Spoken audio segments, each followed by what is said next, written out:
Good day, poker peeps. Thank you so much for tuning into a companion video for podcast episode 204. Now, in that episode, I simplified the top 10 poker HUD stats for you. And at the end of the episode, I gave you a challenge where I said choose one HUD stat that you're not that familiar with and learn everything you can about it. Not only what I discussed in the podcast episode, but do some further research on your own and try to learn as much as you can about it. And then go to the tables and practice using that HUD stat to exploit your opponents. So I decided, hey, I might as well demonstrate this for myself, right? Or for you guys with a HUD stat that I'm not 100% familiar with. Now, I chose for this video AF, which is short for aggression factor. Let me show you something real quick. In Poker Tracker 4, if you go up to statistics, now, whatever HUD stat you might not fully understand, you just type in the quick search, find the HUD stat. Here it is on the flop. We've also got total AF, so I'll click on this one. Once you click on a stat, it gives you some important information, the detailed description and the formula right here for it. And as you can see, I won't take the time to read this, but any HUD stat that you want to learn more about, this is your first stop, the statistics tab in Poker Tracker 4. So definitely going to fold, especially while I'm discussing this stuff. So first off, a definition for AF. AF is aggression factor, like I said. Now, it's a general gauge of post-flop aggression, and it's the ratio of bets and raises to calls. Now, as you saw when we looked up in the statistics tab, it's as a total or street by street. And the formula is the number of bets plus the number of calls divided by, number of bets plus the number of raises divided by the number of calls. Now, the location for me, or within my HUD, I don't keep it on my HUD itself. It's within one of my pop-ups. And the reason for that is I'm just not fully comfortable with it, and it's not one of my go-to stats for looking at somebody's post-flop tendencies. The post-flop tendency stats are right here in the bottom right, these 6 blue stats. C-bet the flop, C-bet the turn, bet river, fold to C-bet flop, fold to C-bet turn, and fold to a bet on the river. Those are the main post-flop stats that I use. Everything else here is a pre-flop stat. Not going to open. But where is it? In my HUD, it's in my Assassinato pop-up. So actually, let's go to 500, 600, 1000. I have the most hands on Brandon right here. So let's take a look at his AF stats. Now, for Brandon, you can see it right in the middle, aggression. This entire section is my aggression section, aggression factor, aggression frequency, which maybe in a future video I'll go over. No need to right now exactly. But here it is, AF, flop, turn, river, and as a total. You could see that Brandon really likes to get aggressive on those rivers, right? 1.5 on the flop means for every 1.5 bets and raises, Brandon makes 1 call. Right here on the river, for every 5 bets or raises, Brandon makes 1 call. So really, Brandon is an aggressive river player. Now let's take a look over here. Betting on the river is 24%. Folding is 67%. Now, that looks pretty darn honest.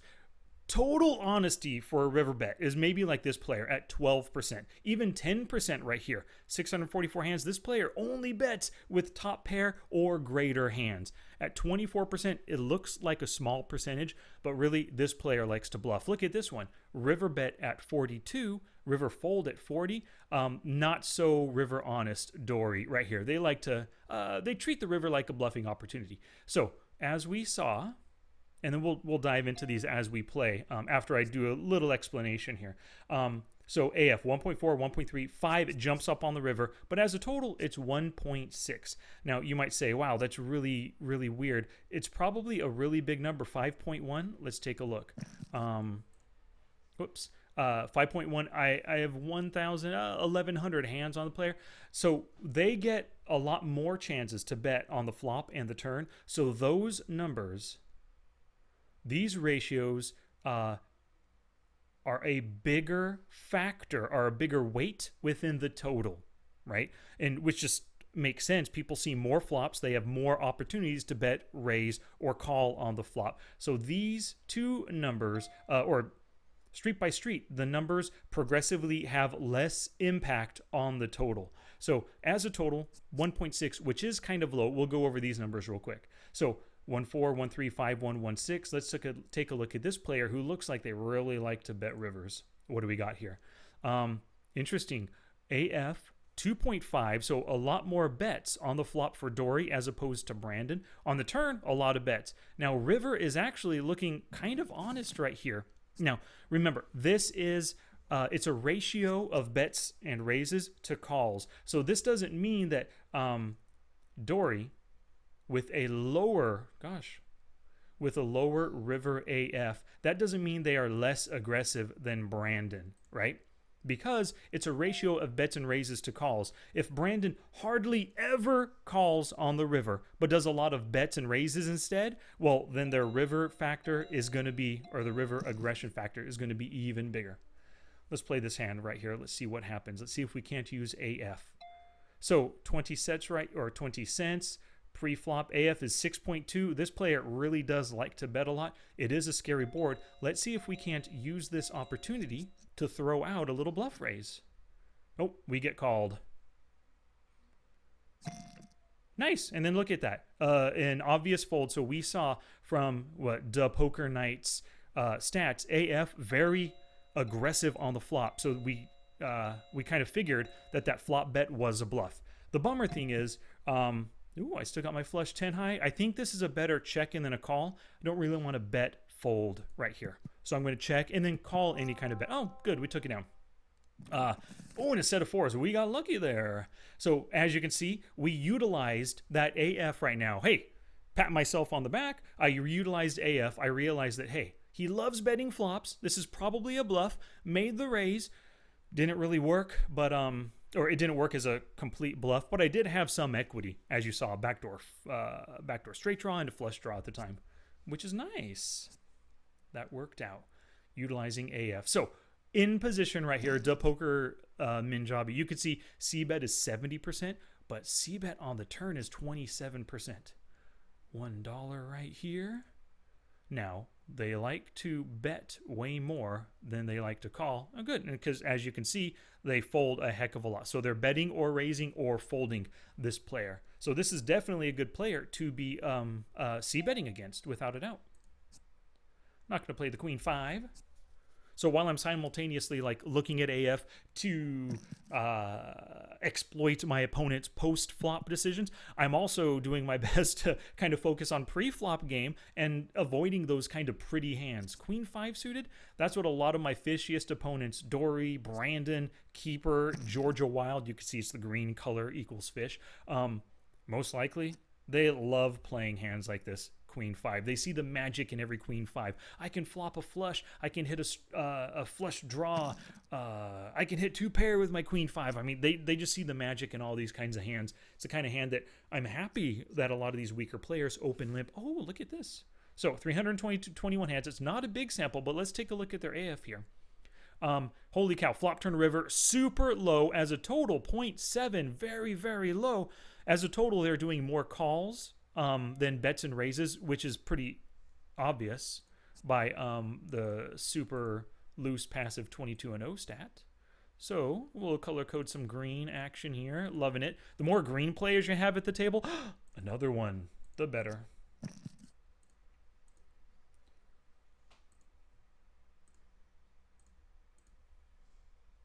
All right. Wow, this is actually, this is as good as a table can get right here. Now, the only thing you have to worry about at a table like this is kind of dodging those landmines, right? If I open an early position, let's say if I'm under the gun, I'm going to have so many players behind who are probably willing to call a really wide range. Let's see. Do you limp fold a lot? Limp call, not, no. And Queen Jack offsuit's not the greatest of hands. It's not normally... It's normally not in my MP open raising range. So generally I don't isolate with those hands, but it's not a bad hand to isolate, especially if Georgia Wild is limp calling 77% of the time with a 20% limp range. Lovely. So we just saw Brandon throw out the flop bet. As we know, as we saw, he is not so that could easily be a flush draw that he bet with. Maybe it's a king high flush draw. Just now hit a king on the river. Come on, call so we can see a king of diamonds. Oh, interesting. Top pair weak kicker. So that's why the C bet on the flop, but then scaling it back on the turn, as we saw, as evidenced by the way they play the turn. Not so many bets and raises. All right. Oh, so getting back over here. Now these ranges for the AF stat. I got these ranges for these are the average winning ranges for according to PokerStar. I'm sorry, according to Poker Tracker 4. If you get Poker Tracker 4, they give you videos or they give you access to videos that tell you for various stats what winners play in between. And now they're somewhere here, and I just cut the difference right here. As a total, your average winner has an AF of 1.8 to 4.6. The middle ground, the middle number would be right at 3.2 between these two, which means your average winning player makes 3.2 bets or raises for every call. And now what we can do is take a look at utilizing this number along with the ranges, but utilizing these numbers to kind of gauge where our opponents are overly aggressive, like numbers higher than this, and when they're more passive, so numbers below this towards the lower end or even below, right? So we have 1K hands on keeper. This is great. Let's take a look at their AF. 2.62, 2.2. So this person's pretty darn, what's the word? They do the same thing all the time. Consistent is the word. So keeper's pretty consistent with 2 bets or raises for every call on every single street. Nice consistency there. What was Georgia Wild? AF very low altogether. So if Georgia Wild, you could see 16-1, tight passive player, plays a small range of hands, but they only raise with pocket aces and kings, really. Maybe ace king. Let's take a look. 3-bet range aces, ace jack offsuit. Oh, maybe they were getting tired and fed up and decided to 3-bet once. 4-bet, calling the 2-bet. Okay, a lot of pocket pairs, suited ace, ace king. Makes sense because they don't play a lot of hands. So when they do play, they're decent hands with equity. Limp and call, 7s, ace 10, ace queen. Yeah, you could see that in a lot of tight players. A lot of these more loose passive players, sure, queen jack is in this range, but Brandon might limp and then call with queen 8, queen 7 suited, like king 5 suited and king 9 offsuit, that kind of stuff. But Georgia Wildman is a little bit more sensible, but plays everything very passively. And then AF is a definite indicator of passivity. Now, the Poker Knight seems to be a tight aggressive player. 500 hands, very flop honest though, and turn honest as the C-better. So in this session, I might attempt a couple of calls, especially in the later position. Like let's say open in the MP, I'm on the button, I can call. Open in the MP, maybe I'm in the cutoff, I can call. With the plan of betting as soon as poker, the poker, Minjablu. Oh wait, what the heck? I'm sorry. The poker.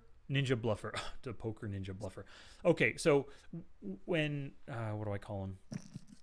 DP. When DP decides to C-bet and then check, I'm going to fire out a bet, shabang, when I'm in position on the turn. If I get to a flop as a pre-flop caller against him. Captain Hooks is a very, I think, I can't remember. Gosh darn it. That's one of the reasons why I utilize a HUD. Well, it's pretty obvious. Posting a blind and short stacking it, Captain Hooks is a weaker player. I can't remember loose passive or loose aggressive, but on the weaker side. I don't have it color-coded green, so my guess is Captain Hooks, I think, might be more on the tight, aggressive side. 3 of a kind 10s. How dare I? Okay, so where's the bets coming from? Call to duty. I only have 38 hand, but let's see what we see. Flop is 6, 2, 3.3. 38 hands really isn't enough. Maybe I should put an idea here. Ranges. Good sample would be 300 plus hands here. 300 or more starts to give you a good sample. Now, definitely at 500, pretty darn reliable. Over 1K, very reliable right here. Love in this situation. Love doing the ISO raise. Don't know anything about Village Idiot, but we know that they're limping in, so they're on the weaker side. We're hoping that they can call with weaker kings, like King Jack, King 10, King 9, King Deuce suited, or even weaker queens. Queen Jack, Queen 10. That bodes well for our King Queen. Lovely. So I'm still focused on that AF. Great. Okay. Yeah, so loose, almost somewhere on the verge, tight aggressive to loose aggressive. But you can see they hardly ever fold to 3-bets. C-bet a ton, but very turn honest right here. Likes to bluff them rivers, that's for sure, and then folds a lot on the river as well. So Captain Hooks is a better, not so much a caller on rivers. And let's take a look at the AF. River, yep. Oh, a river AF of 20. So depending on the sample size, how many times Captain Hooks actually got to the river, 20 bets and raises for every 1 call, which is pretty obvious. Loves to bet, loves to fold on rivers. We've got a bet folder here. Bet or fold, not really call. Ace and a 7, I am not going to open it up. I mean, I could, debate the merits of it, but it's not my opening range in the MP. Ace 7 off, just not good enough. That is a button or cutoff or small blind open raising hand. Dag nabbit! That happens. So who do we got? We looked at yours, don't have enough to look at. We looked at keeper already. Brandon. Call to duty, Dory. What was Dory again? I just don't remember. Oh yeah, Dory was the pretty consistent one across the board. Yep. So you can see how, I imagine that you can see how beneficial AF can be to help you understand what kind of player they are, Just the post-flop stats are good enough. That's why these are in my HUD and AF isn't in my HUD. These are definitely worthy of being in your HUD. But AF is worthy of being in a pop-up. And definitely worthy of understanding more and practicing with. You can see we've already taken advantage of 2 different players by looking at their AF. Or was it just 1? I don't know. Come on, Brandon, what are you doing?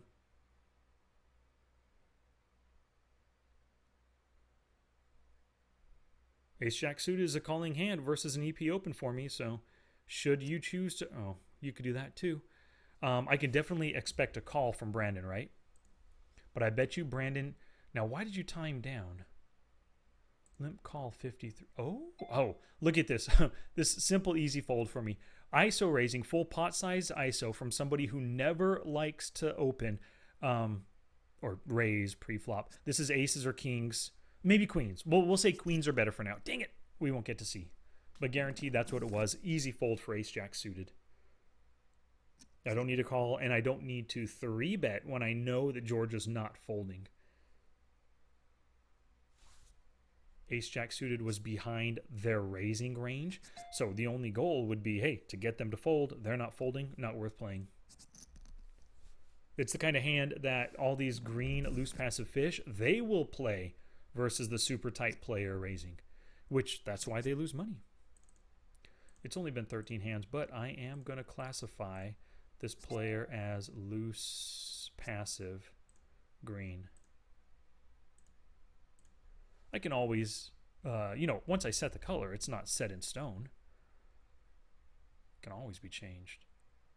But you're telling me that you're an idiot, and I'm going to believe you.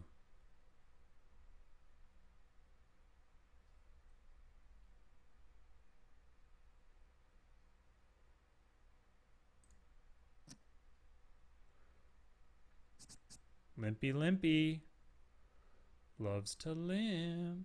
Whoops, wrong one. Meant to look at this.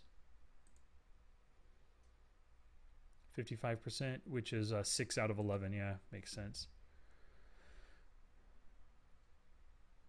As soon as you see a player limp 1 time, they're most likely weak. You see 2 or greater times limping, even over 14 hands, you know that they're just a loose passive player. They're the kind of player that your goal is to get value from. You can bluff post-flop if you're in position and you have some kind of a good, maybe a semi-bluff like a flush or a straight draw kind of. Oh, nice. Ace 10, hit them trips, raising on the rivs. King 10, ooh, weaker. Well, I guess you are so loose passive. You are more foldy on the river, so you believed Village Idiots raise, which is good for you. You saved money, Brandon. Of course, trips are worth betting there on that board, but okay, this is a good opportunity to watch the action right here. Pre-flop raiser. AF 4.3, 320. So we can expect definitely some aggression, bets and raises on the flop. As we can see, 84% C bet. So most likely, Queen 6-3, not super wet. I mean, 4-5 is open-ended. Hearts, and there's queens, of course, which queens are often in calling ranges. Queen 10, Queen Jack, King Queen, Ace Queen, of course, from loose passive players. They probably won't 3-bet that. Yep. Oh, what?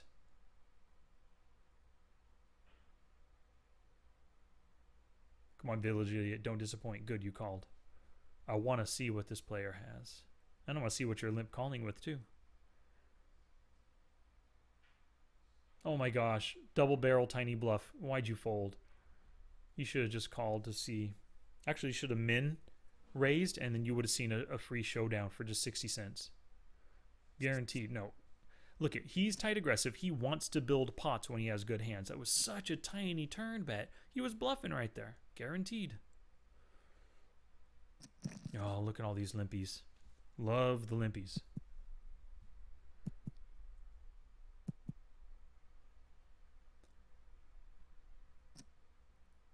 We'll play a few more hands. I don't want to keep this video going too long. I'm looking for opportunities to utilize AF in game.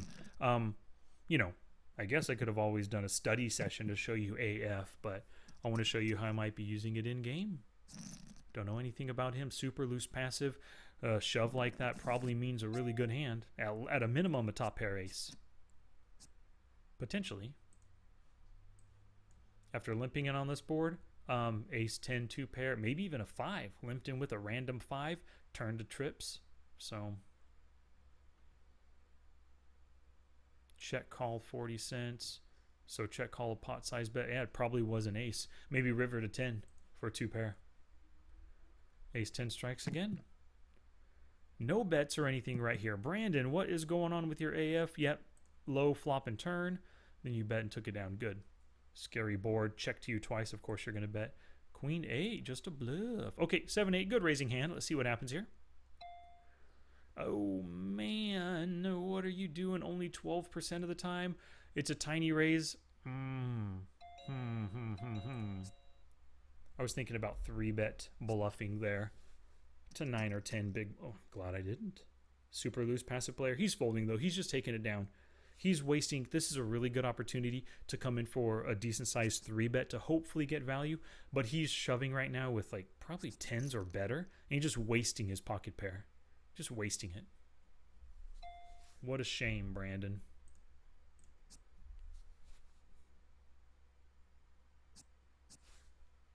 What have we seen 3-betting from him in the past? 3-bet, MP 2012, button.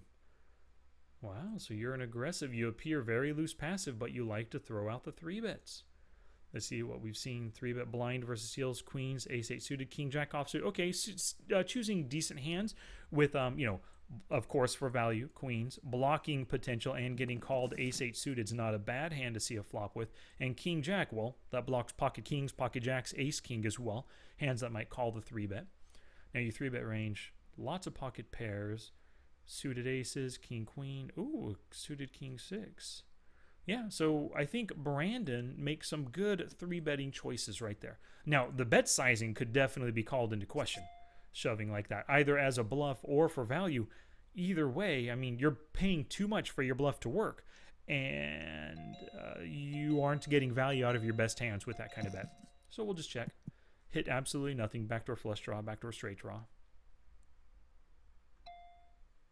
Turn, nothing. 4-bet range, 8s, ace 10. Queen high might win, but I highly doubt it. What are all these calling 2-bets? Really wide calling range. Okay.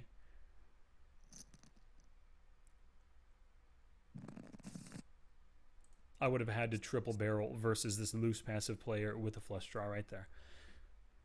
And in general, in the micro stakes against 2 fish, betting or bluffing from out of position with almost 0 drawing equity, almost 0 equity in the hand at all, is just not a good winning proposition. You're better off betting for value in multi-way pots, especially when out of position.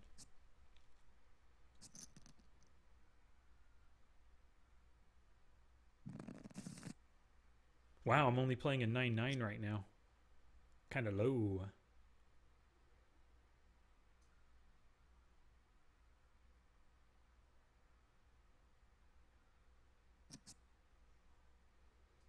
I think we're going to play 3 more hands. We'll play until I'm beyond the hijack. Brandon, limp call 53. Georgia Wild, I think you like to limp call. Man, it's not the worst of hands to be ISO raising with, but at the same time, it's not one of the best hands. Like, I'm looking to go for value. If they all fold and I end up picking 3.5 big blinds for my ISO, that's just a little bonus right there. But if I have king queen and they call with weaker kings, it's a good profit making potential. King 9, there's really not many weaker kings that people call with. Sure, king 8 suited and king 7 suited maybe, but most of these players, they're pretty quick to limp in and fold the offsuit kings. And there's only 2 suited ones that might call me, like I said, king 7, king 8. All right, one more final hand for this AF session. Now, Captain Hooks, what was your AF? I think it was pretty high. Whoops, wrong one. Pretty high on the flop, pretty high on the turn, right? 4.3, 3.1. Oh, and you choose to check. There you go. Good bet. You're going to take it down. He's going to fold. He doesn't like to barrel. Perfect opportunity right there. AF is pretty indicative of, see that drop in AF too from the flop to the turn? That's just like seeing a C-bet from the flop to the turn drop as well. It means somebody is more honest. So you play against them in position, then you take advantage of their honesty street, which was great right there. Love it. Look at this. This is interesting. C-bet. Well, let's look at totals right here.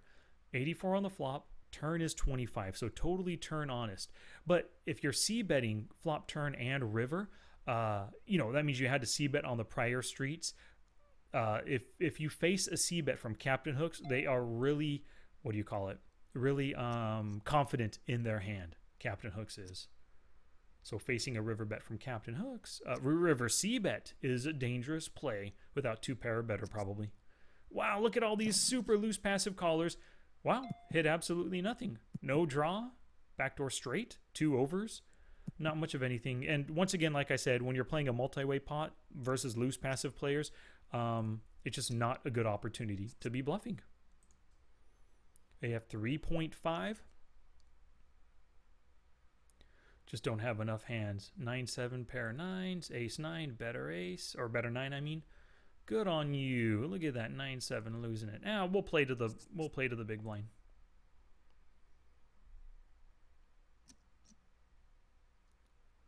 So this is good. I mean, we got some good practice today utilizing AF to really get a gauge of the strength of people's hands when they're betting post flop.